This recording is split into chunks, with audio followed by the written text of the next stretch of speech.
Okay. Okay. Over here. Area. Okay. Again, 17A1. Kama yochal min hatevel. This is going back. Excuse me. As you know, the job of the Gemara is to explain. One of the jobs of the Gemara is to explain the Mishnah, to elaborate on the Mishnah. So we had a machloket earlier in the Mishnah regarding tevel. Somebody goes ahead and eats tevel. Tevel is food that was not, types were not separated, which we learned about the food is, you understand, not kosher when you eat an animal that was not slaughtered, but or an animal a fish that doesn't have fins and scales, but the produce that grows, if you don't take off the truma, the masrot, food is not kosher. The food is not kosher. So we have to go ahead and take off the trumot and the masrot. But what about if somebody defies that law, intentionally does not follow that law? You tell him, you warn him, you tell him you can't eat. Morning, Dr. David. You tell the guy, morning, you tell the guy you're not allowed to eat this food. You didn't take off the test. And he said, I don't care. He says, Chas v'shalom. I want to do it anyways. Intentionally violating, not following the law. So the Mishnah talks about there's lashes, there's malkut for such a thing, there's lashes. But the question is, how much has to be eaten in order for him to get lashes? Now, by the way, the word tevel, tet, vez, lamed. Tevel is an acronym for tov, lo. Good, it is not. Tevel means this food is not good. It's not good. Why isn't the food good? Because you didn't remove the tais. That's what tevel stands for. So now, the Mishnah recorded a machloket, a dispute between Rabbi Shimon and the Chachamim. Rabbi Shimon said, kol shehu, any amount, a person eats any amount of this crop, of this produce that he knows that the types were not taken off, and he intentionally, eats from it, he is liable to lashes. The Chachamim disagree. The Chachamim say, when it comes to eating, the general rule is, it has to be a kazayit. You have to eat the size of an olive. Just like you have to eat a kazayit of matzah on Pesach in order to be liable, in order to fill your mitzvah, a kazayit of chametz. The person eats a kazayit of chametz, the olive size, that's when he's liable to karet on Pesach. It's a size, it's a typical general size that we generally have when it comes to food, which is a kazayit, an olive size. So the Chachamim disagree. Now, even though the Chachamim hold that lashes will only be incurred if you eat a size of an olive, there's a machloket between Rabbi Yochanan and Reish Lakish. What about if a person will eat half of an olive size? What do the rabbis hold regarding half an olive size? There's no lashes. Is there a biblical prohibition on half of an olive? Except a person doesn't get lashes unless he does a full size. Or is there no biblical prohibition at all on less than a olive size? That's called chatzi shi'ur, a half of the amount. Or in other words, not the full amount. Is there a biblical prohibition or not? So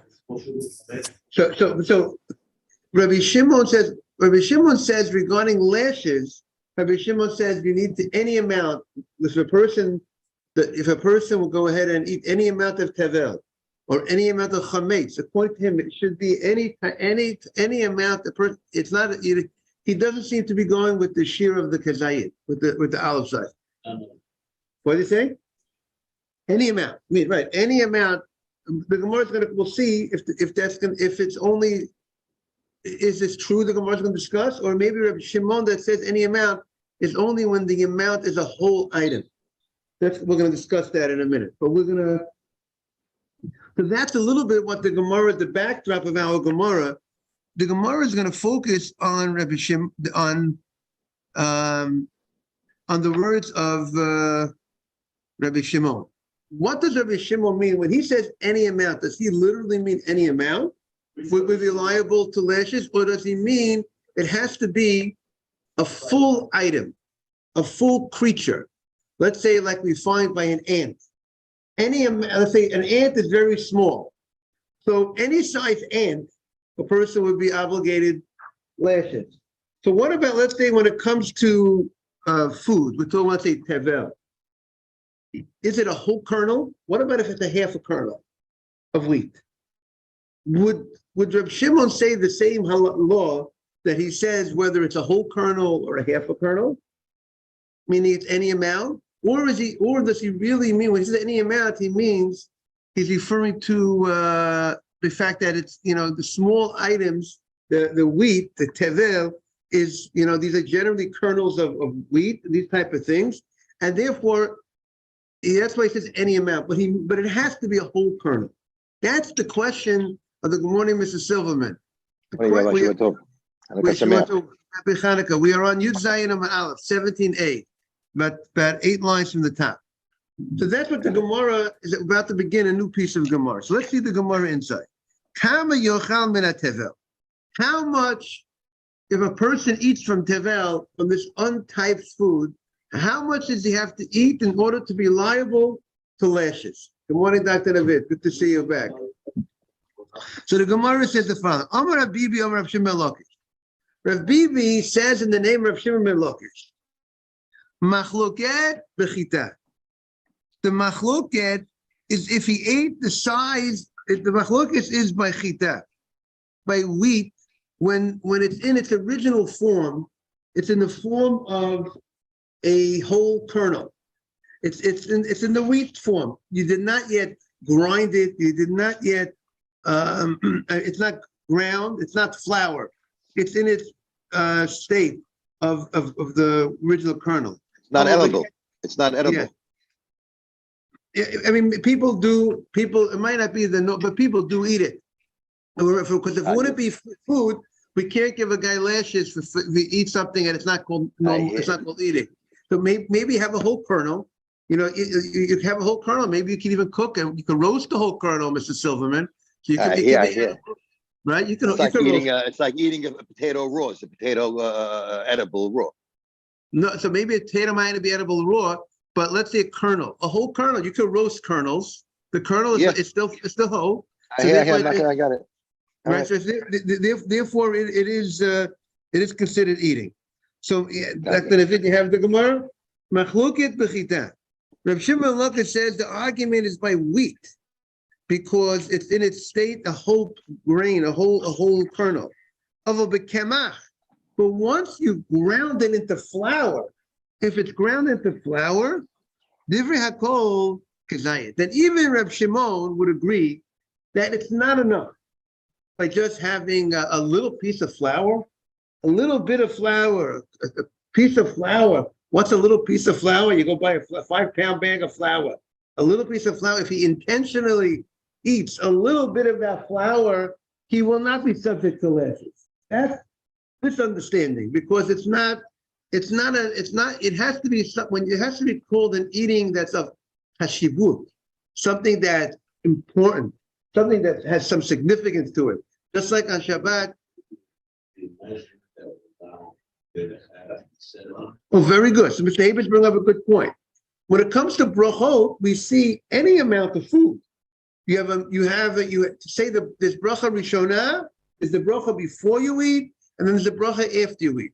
Before you eat, it's any amount. You have a tenth of an ounce of liquid, any amount of liquid, any amount of solid. You say a bracha on it. When it comes to saying an after bracha, the bracha achlona, there it requires a certain amount of to eat or to drink for an after bracha. But we did also say that there is a question halakha if you ate a whole item. Let's say you had one grape, and let's say that one grape is not a kazayit, but you ate a whole grape. There are those that say you would say the after bracha on the grapes by just eating a whole item. We don't do that, but we try to avoid getting into that situation. What do you want to say, Mr.? We don't say the bracha. If you have one grape, we will not say an ala eighth. I think Rabbi Akiva, any amount we eat bracha. What do you say, Mr. Silverman? In Gemara Berachot, Mishnah Berachot, Rabbi Akiva used to, anything he would eat, he would say Berkat HaMazon. Okay, there were certain things, maybe from the Shivat HaMinim, he was certain people would say certain things. Now, it might have been more for Shivat HaMinim, more. We have to see that Gemara. Okay. It was in Berachot. It was a big Hiddush. Yes. Let's say for the 7 species of Israel, even those 7 species, he would say Berkat HaMazon on. He would say Berkat HaMazon on lettuce. Okay, we have to see again that. I recall. We have to see the Gemara. I recall there's an opinion that said they would say Berkat HaMazon on the 7 species of Israel, the 7 minim. Yeah, there was the machloket, but Rabbi Akiva's came out to be that he did Berkat HaMazon on everything, anytime he ate. Pomegranates and olives. Okay. I couldn't believe it. So the Gemara says, Amar Rav Shimon, Amar Rabbi Amar Shimon Lakish, machloket b'chita. The argument is by if it's in the kernel, it's a whole kernel. But if it's already grounded into flour, it is not so significant. Those little pieces of particles of flour are insignificant. And divrei hakol kazayit. In order to get lashes, you have to eat the size of an olive. That is this opinion.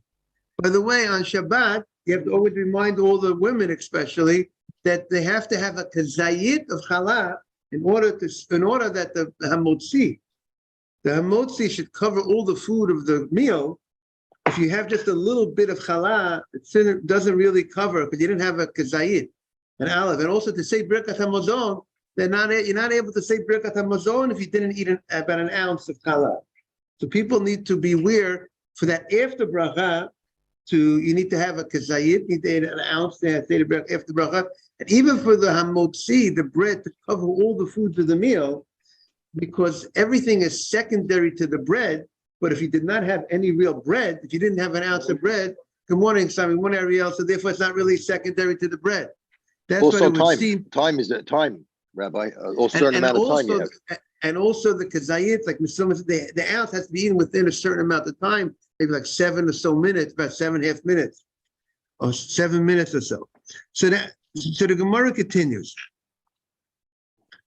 So Amar Bibi Amar Shimon Lakish, Machlokas b'chita, Avo b'kemach. But if it's a particles of flour that you did not take off the types, divrei hakol kazayit.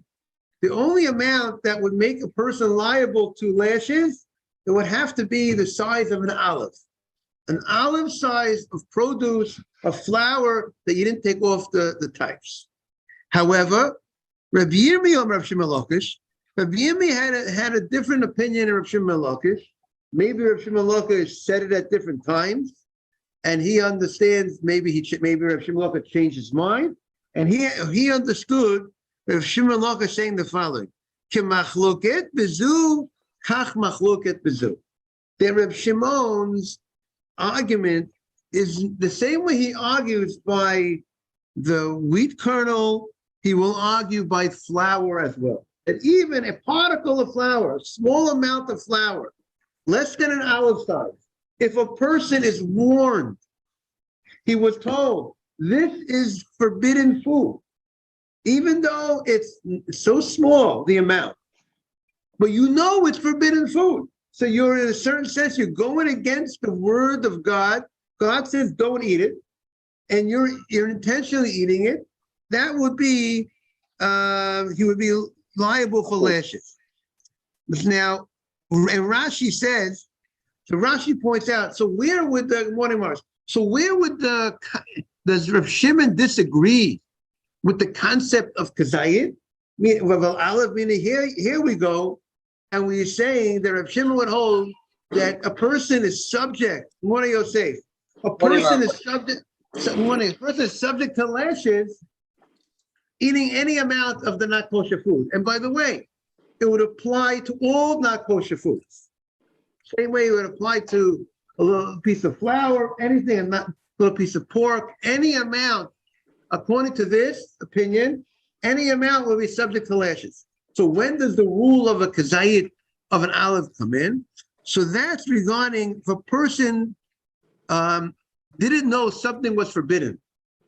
And let's say there's certain times if a person does a certain type of sin, eats certain types of food, let's say a chalev, there's certain fats of an animal, the kosher animal, there's certain fats that are subject to karet. That if you eat that fat, and therefore, by the way, a lot of the animal today, there's only certain parts of the animal that we actually get, because some parts of the animal, it's very hard to get rid of certain fat, unkosher fat, and therefore it doesn't even come to the butcher store. But maybe the Iranians know how to get rid of everything. But I was talking to Dr. Nafid, maybe they know how to get rid of all the fat. So regarding if a guy eats unintentionally, not certain fats that will, if he would have done it intentionally, he'll be liable to the penalty of karet, being cut off in the next row. So when he does it unintentionally, since he did it unintentionally, he has to have the size of an olive. Any amount would not have to bring a chatat. What's the law? If a person eats this not kosher fat unintentionally, he brings a chatat. He goes to the Beit HaMikdash and he brings a sin offering because he ate something that he should not have eaten. Let's say he didn't know that it was forbidden to eat it. Okay, you didn't know. We're not going to hit you. We're not going to give the guy lashes. What does he have to do? He has to go to the Beit HaMikdash. He has to bring a korban. He has to bring an offering because you should have known. You should have known. You should have been educated or whatever. You didn't know that this was the not kosher fat. Why didn't you know this was not kosher? Why are you on top of your game? So he will be liable to bring a korban. You have to bring an offering. But in order for him to be responsible, to be obligated to bring a korban, there he has to have the size of an olive. Because listen, the guy didn't know. So in order for him so when a guy does something unintentionally, that's how the Ritva explains. But a person does a sin unintentionally. So in order to be considered that we're going to require him to make this big move. The guy lives in Tel Aviv, he's going to have to come to the Beit HaMikdash. Special because he did this sin unintentionally. Since it was done unintentionally, it has to be a significant amount, something of importance that he had a size of an olive. But when he intentionally violates the Torah, he knew, he was told, he was forewarned, he was told by witnesses that you're not allowed to eat this. So even if it's any amount, even if it's less than an olive, according to this opinion, he'll be subject to lashes. Now, by the way, usually we follow the Chachamim. The Chachamim, by the halacha, follow the Chachamim generally means that that's the majority of the rabbis. They're called Chachamim. If the Mishnah says Chachamim say this, and Rabbi Shimon says that. So it seems like Rabbi Shimon is taking on the majority opinion, meaning Rabbi Shimon is the minority opinion. The general rule is we go after the majority. That's the general rule. So therefore, the law will follow at the end of the day the Chachamim. Mr. Habe will be very happy about that, right? That the only time we're going to give the guy lashes is only if he eats a kazayim, an olive size, not less than that. But we have to understand the opinion of Shimon. That's what the Gemara is trying to understand his opinion. So there's sometimes certain things that Torah gives him certain things that Torah gives him a poor person could bring less. Sometimes he can even bring flour. Sometimes there's certain laws, there's substitutions for certain things based on the person's financial abilities. Like sometimes he could bring, if depending, he sometimes will bring, instead of bringing a big animal, bring little birds. And if he can't even afford little birds, he brings some flour, which is very inexpensive. Even today, flour, maybe everything is expensive today. But it used to be that flour wasn't so expensive. Less expensive than the corn. Okay, right. So the Gemara says, Amar Rav Shimon, see that the Torah has mercy on the guy who can't afford too much. It gives him other options, financial. Sometimes it depends on the scale of the person's abilities. And the Torah says that if a person, it's all the reach nichoach. The Torah says in certain things that there is a scale, depending on a person's financial abilities, that the Torah uses the same word, that it's reach nichoach LaHashem. That let's say a person brings this type of offering, a donation or something, that it has a beautiful smell to Hashem.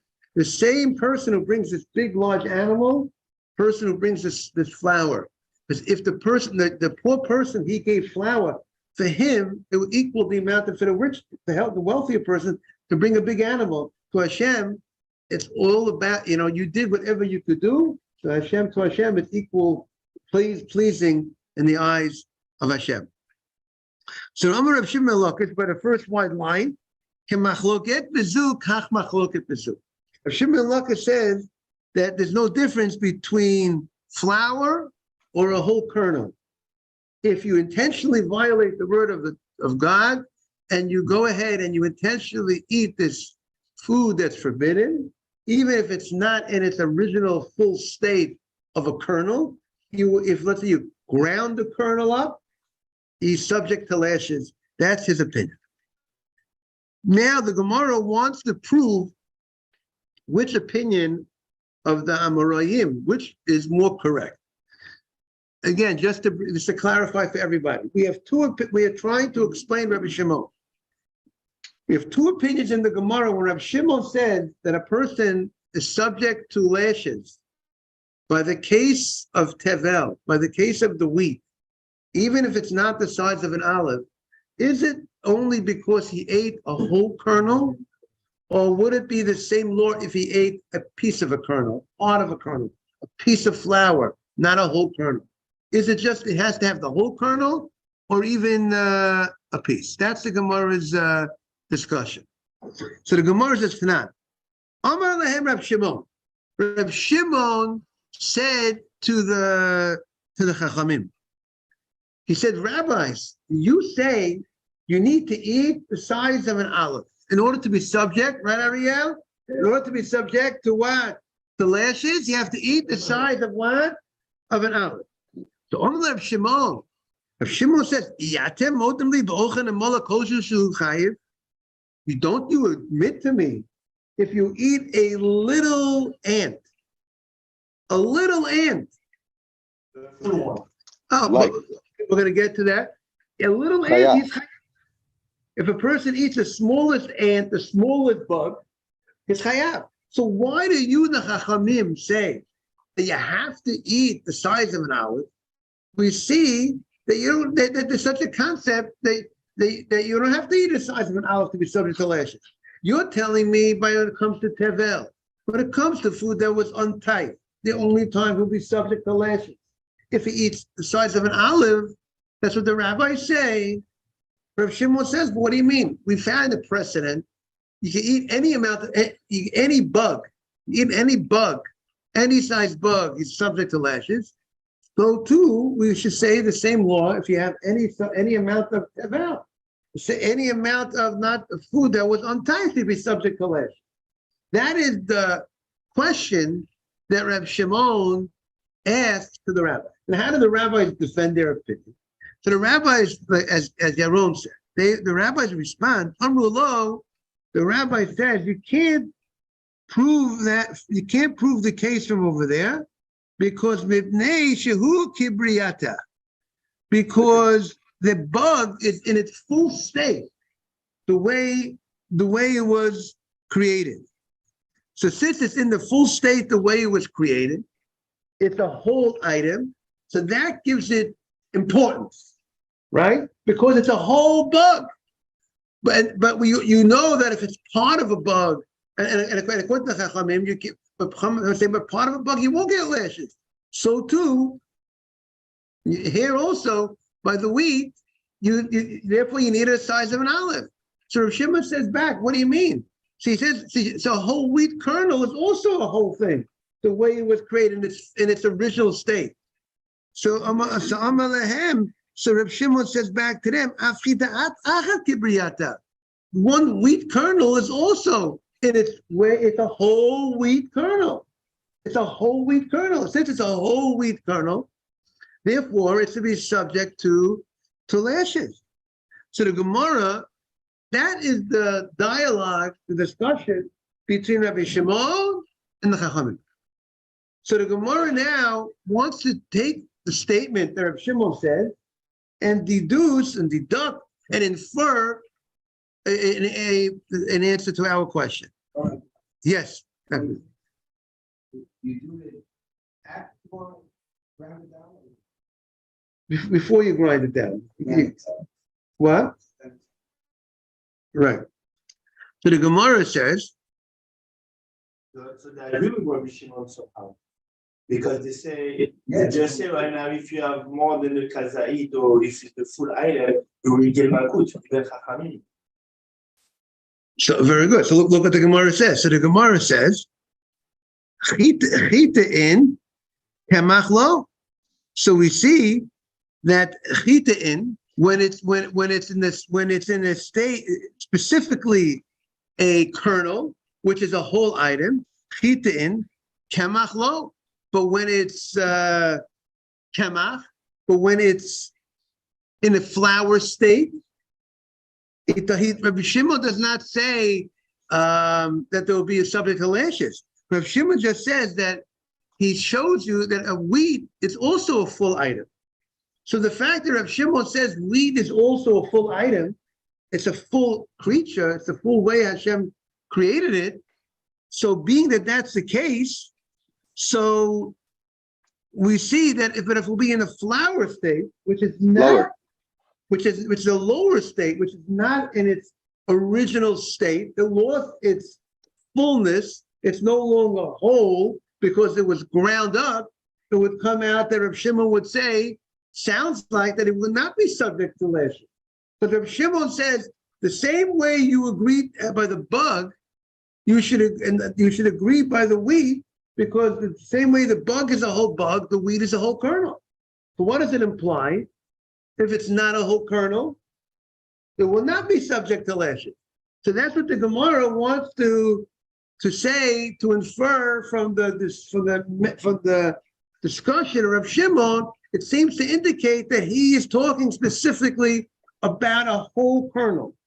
Because he says the wheat is also a full item, indicating if it's not a full item, if it's not in its wholeness, it will not be subject to lashes. So that's what the Gemara wants to prove, that seems to be supporting that opinion. So the Gemara shoots back. So the Gemara wants to say that the Mishnah seems to be implying like the opinion that says it has to be a whole thing. That's what the Gemara is saying. The Amoraim, the later rabbis, are discussing a law. They're trying to understand Rabbi Shimon and the Tana, and now we seem to have come with a nice proof that from the Mishnah that Rabbi Shimon is specifically talking in a case of a whole kernel, not in the flour state. So now the Gemara responds. The other rabbi responds the following: L'divreihem kamalu. Rabbi Shimon is talking according to their opinion. L'divreihem.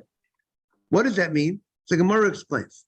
Lididi, Rabbi Shimon says, according to my, sometimes when you have a dispute with somebody, you say to the guy, listen, not guy, these are not guys. You say like this, listen, we disagree about something, right? But you should agree at least on this, right? We disagree on this fact. But you should agree to me on at least, you don't agree to me on this, but you should agree to me on this at least. Meaning, according to your reasoning, meaning, let's say we have a fundamental disagreement on certain things, something. But there's something else that we don't disagree on, and therefore you should, based on that other common ground, there should be a certain result. And you should agree to me, at least in that case. Maybe you won't agree to me in this case, good morning, but you should agree to me in the other case. That's what the Gemara is saying over here. Meaning to say like this. Rabbi Shimon says to the Chachamim, listen, according to me, any amount of flour that you did not take off the tithe, you didn't take off the tevel, is subject to lashes. But according to you, you say it needs a kazayit. You say it needs an olive size. But now, okay, you say you need an olive size.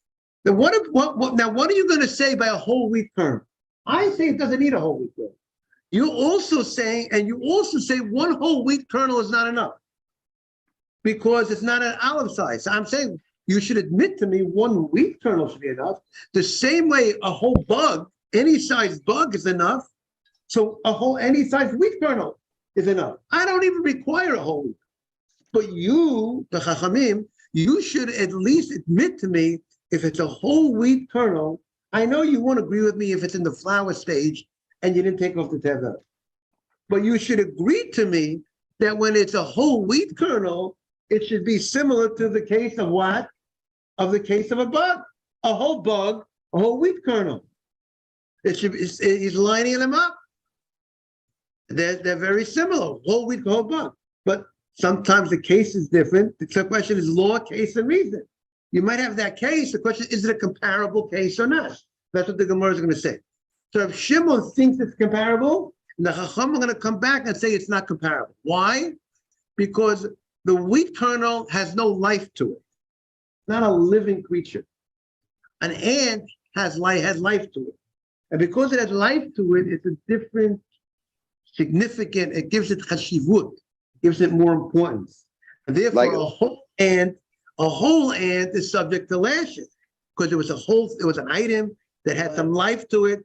It had but a piece of food that's a wheat kernel had no life to it. It's like the korbanot. Like the korbanot, you have you have a behemah, then you have an off. It goes down, and then you have domen. You know, it goes to the domen. What is it called? Not domen. What are the words? Chaya, life. Right. And the tzemach and the sameach and the domen. Yeah, the domen. We have all those types of things. So the Gemara, look at the language of the Gemara. So the Gemara says, look at the language. The Gemara says, Amalahem. So the Divrayim, 3 lines into the wide lines. The Divrayim kamalu. Lididi, according to me, afilu kemach nami. Even kemach, even flour would also be subject to tevel. Flour that you did not separate the tevel, the types, any amount will be subject to lashes. El detchu, but according to you, odali mihat, you should at least admit to me, the chita achat kibriyata, that one whole kernel is it's in its full state, and therefore you should be subject to lashes. Rabbanan, the Rabbanan shoot back. Hold on 1 second, Aaron. Rabbanan, briyat neshama chashuva chita lo chashuva. If it's a briyat neshama, if it has some life to it, that's called important. But chita, but this grain, it's not a living item. It's food. It's a grain. It's produce, and therefore it's produce. Being that it's produce, it's not chashuv. It's not significant enough. Therefore, the only way, even a whole kernel is not significant enough. Only if you have the size of an olive. Yes, yeah. Why was it provided about the idea of the kernel? Even before that, you say you should get the chayah. Right, because Shimon says like this. You know, he wants to say. Rabbi Shimon himself says even any amount of flour will do the trick. But he wants the Chachamim to change their opinion. He wants the Chacham to at least admit in the case of a whole kernel. I mean, the Chacham are saying there's no difference between a whole kernel. It's the same thing as a flour. It's the same law. He does not get lashes for a whole kernel. So if Shimon wants to at least gain what he's saying, at least admit my opinion in the middle case. There's 3 cases. There's an olive size, case 1. Case 2 is a full creature. Case 3, or full, the way it's created, kernel. Case 3 is a piece of flour. Those are 3 things. An olive size of flour, a kernel, a whole kernel of flour, or a piece of flour. Those are the 3 possibilities that we have. So Reb Shimon is holding any amount, a piece of flour, according to this opinion, will be subject to lashes. The Chum say you got to meet, he's at the end of the spectrum. You have to have a whole olive size. And then there's the middle, the kernel. So Reb Shimon says, listen, Rabbi, maybe I could at least get you to agree to me on the middle, on that middle case of a whole kernel. And the rabbi shoots back, no, I don't agree with you on the middle case. Now the Gemara says, and the Gemara concludes, Tanya Kavotei de Rabbi Yirmiyah. We found in a Braita, like the opinion of Rabbi Yirmiyah's understanding in Reb Shimon ben Lakish. That Reb Shimon Omer, here is the Braita. Rabbi Shimon says, Kol shehu lemako. When it comes to lashes, when the Torah says, don't eat this food, don't eat not kosher, don't eat this fish doesn't have fins and scales, don't eat ginan asher, anything the Torah says, don't eat. And if a person willingly violates it, he's warned and he's told you can't do that. Kol shehu lemako. Any amount, if he violates it intentionally, he's subject to lashes. It doesn't have to be a whole kernel. It doesn't have to be a whole kernel of wheat. Any amount, it would be subject to lashes.